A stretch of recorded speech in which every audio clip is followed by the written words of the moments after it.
औज़ुबिल्लाहिमिनश्शैतानिर्रजीम बिस्मिल्लाहिर्रहमानिर्रहीम। अस्सलाम वालेकुम, वेलकम टू कोड ट्रिक्स।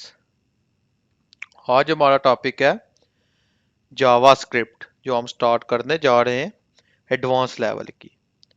तो इसके अंदर इंशाल्लाह मैं बेसिक से एडवांस तक लेके जाऊंगा, और साथ जो लोग कर रहे हैं जी हर चीज़ की इंग्लिश, बाज लड़के इसको नहीं एक्सेप्ट कर रहे, इंग्लिश नहीं इसको आती, तो वो क्या करते हैं कि वो उस चीज़ को छोड़ देते हैं। रीज़न क्या होती है, वो कहते हैं कि इंग्लिश हमें समझ नहीं आती। तो मैंने क्या किया है कि मैंने उसको कन्वर्ट करके उर्दू में लिख दिया है, ठीक है, ताकि बच्चों को समझने में भी आसानी हो और उसको इजीली उस चीज़ को पिक कर सकें।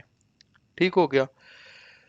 दरअसल जावास्क्रिप्ट के अंदर मैं यहाँ पे आपको बेसिक से एडवांस तक लेके जाऊंगा, और इसके अंदर इंशाल्लाह मैं 4 से 5 प्रोजेक्ट भी बनाऊंगा। और ये कोर्स ऐसा है कि आपको किसी इंस्टीट्यूट के अंदर जाने की भी नहीं ज़रूरत पड़ेगी, और इसी के अंदर आप जाके इजीली इसको पिक कर लोगे। ठीक है जी। आज हमारा टॉपिक है जावा एंड जावास्क्रिप्ट। पहले सबसे पहले ये पता होना चाहिए कि जावा है क्या। तो जावा बेसिकली एक प्रोग्रामिंग लैंग्वेज है जो सॉफ्टवेयर एप्लीकेशन डेवलपमेंट के लिए इस्तेमाल की जाती है। बेसिकली इसके अंदर होता क्या है कि जावा के अंदर हम एक कंपाइलर डाउनलोड करते हैं। उस कंपाइलर को फिर हम क्या करते हैं, जेवीएम होता है, मैंने आगे लिखा हुआ है, आपको आइडिया भी हो जाएगा। जावा वर्चुअल मशीन होती है, और ये रन कंपाइलर क्या करता है कि ये कंपाइलर पहले पूरे कोड को उठाता है, फिर जाके वो रन करता है। अगर तो एग्जीक्यूट हो गया, मतलब इसके अंदर कोई एरर आ गया, तो वो चलना ही बंद हो जाता है, और वो एक लाइन को कभी नहीं देखता।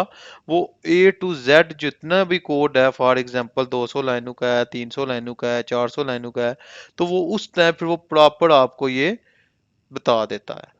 ठीक है। तो फिर मैंने इसको क्या किया कि इन्होंने फिर इससे पहले बात जावास्क्रिप्ट आ गई। तो ये बेसिकली ना प्रोग्रामिंग लैंग्वेज होती है। ये ऊप के अंदर ऑब्जेक्ट ओरिएंटेड प्रोग्रामिंग के लिए वो सारी की सारी वही है, जिसके basic concept C++ object oriented programming के क्लियर है, तो जावा उसके लिए मुश्किल नहीं है। तो इंशाल्लाह मैं आने वाली वीडियो में जावा का भी एक प्रॉपर पूरा एडवांस लेक्चर उसके अंदर ऐड कर दूंगा। तो ये थी जी जावा। जावा बेसिकली लोग बाज दफा कहते हैं जी जावा और जावास्क्रिप्ट सेम है, लेकिन बेसिकली ये सेम नहीं है, क्योंकि जावा एक प्रोग्रामिंग लैंग्वेज है, और दूसरी जो जीएस है वो एक स्क्रिप्टिंग लैंग्वेज है। इनमें बहुत सा डिफरेंस है, थोड़ा सा डिफरेंस नहीं है। तो मैं आता हूँ जी जावा पे। जो जावा एक प्रोग्रामिंग लैंग्वेज है। अच्छा जी, अब आते हैं जी जावास्क्रिप्ट पे। तो मैंने लिखा हुआ है कि जावास्क्रिप्ट एक क्लाइंट साइड प्रोग्रामिंग लैंग्वेज है। ये डायनामिक वेब पेजेस को क्रिएट करने के लिए यूज की जाती है। इसकी मदद से वेब पेजेस पे interactive functions, front end application create कर सकते हैं। जावा से मकसद ये है कि ये एक स्क्रिप्टिंग है, इससे हम फ्रंट एंड बैक एंड दोनों का काम कर सकते हैं। ये नहीं कि हम एक काम किया और उसी के ऊपर है, लेकिन नहीं, लेकिन इसके अंदर हम हर चीज से हम वेब पेज बना के काम कर सकते हैं। ठीक है। उसके बाद मैंने कहा जी कि जावास्क्रिप्ट से हम वेब बैकएंड में भी काम कर सकते हैं। क्या हुआ, वही बात आ रही कि फ्रंट पे भी काम कर सकते हैं, बैकएंड पे भी कर सकते हैं।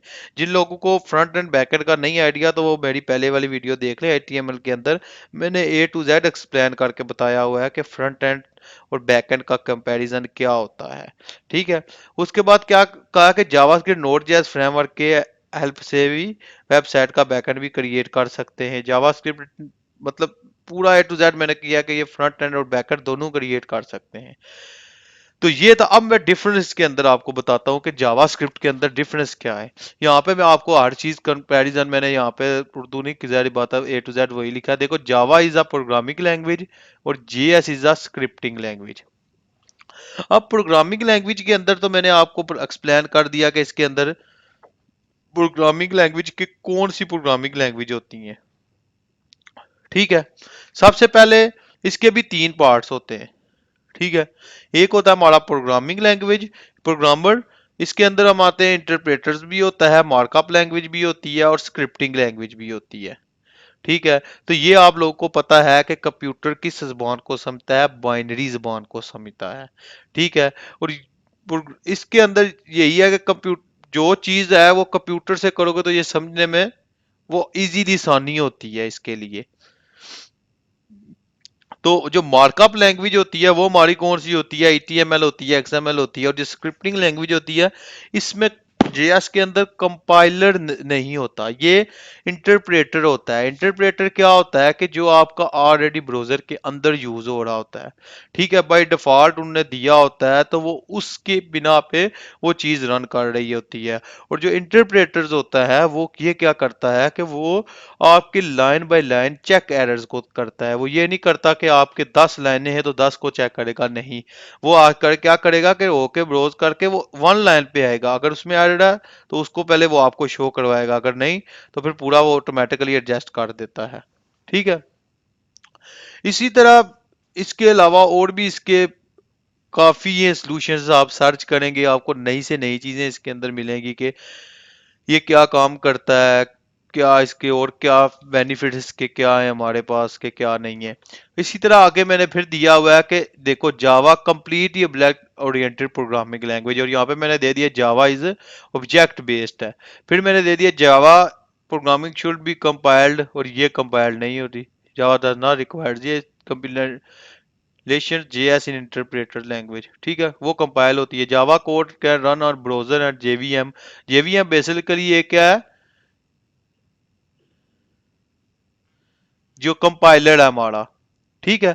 ये जो कंपाइलर है ये इसकी बिना पे होती है। मैंने पहले ही बात की है कि जावा जो कोड हम रन कर सकते हैं ब्राउजर पर, एंड इसके लिए मुझे कंपाइलर चाहिए जावा वर्चुअल मशीन, मैंने आगे लिख दी है। और इसके लिए क्या किया, Java code run only on web browser. ये डायरेक्ट आपको आप सेव करेंगे तो उसी टाइम हमारा उस वेब पेज पे चला जाएगा। वेब ब्राउजर कौन सा होता है, ये वाला, ठीक है। तो यहाँ पे जाए, आगे चलते हैं। फिर क्या कहता है कि जावा इज कम्प्लेक्स लैंग्वेज है, जावा इज वेरी सिंपल है।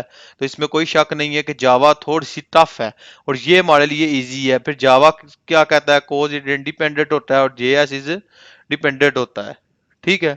इंडिपेंडेंट और डिपेंडेंट का ये फर्क होता है ना कि इसके अंदर सिर्फ हम बैकएंड कर सकते हैं। इंडिपेंडेंट के अंदर जितना भी बैकएंड है वो हम जावा के अंदर कर लेंगे, और जो डिपेंडेंट होता है यूज विद एचटीएमएल और सीएसएस, कि जेएस के अंदर हम जेएस के साथ हम एचटीएमएल और सीएसएस भी कर सकते हैं। इसलिए जावा स्क्रिप्ट ऐसी लैंग्वेज है जो फास्ट फ्रंट एंड और बैक एंड दोनों में हम काम कर सकते हैं, ठीक है। तो कंपाइलर के बगैर जावा रन नहीं होगी। ये मैंने एंड पे थोड़ा सा इसका दिया है कि मैं थोड़ा सा आपको बता दिया कि Java is not run in the compiler, क्योंकि ये कंपाइलर के बगैर नहीं रन होती, ठीक है। यही चीज मैंने उर्दू में लिख दी, यही आपको एक प्रॉपर मैंने एक्सप्लेन कर दिया कि इनके अंदर डिफरेंस मैन क्या डिफरेंस होता है, ठीक है जी। और इसके अलावा देख ले कि अगर जब ये जो इंटरप्रेटर जो कंपाइलर्स हैं, ये आपको बेसिकली जब आप प्रैक्टिकल करते हैं तो उस टाइम आपको आइडिया होता है कि इसके अंदर हम कैसे एक चीज को कंपाइल करके उस पे वर्क करते हैं। इंशाल्लाह जी नेक्स्ट पार्ट में मिलते हैं, तब तक मुझे दीजिए इजाजत। अल्लाह हाफिज।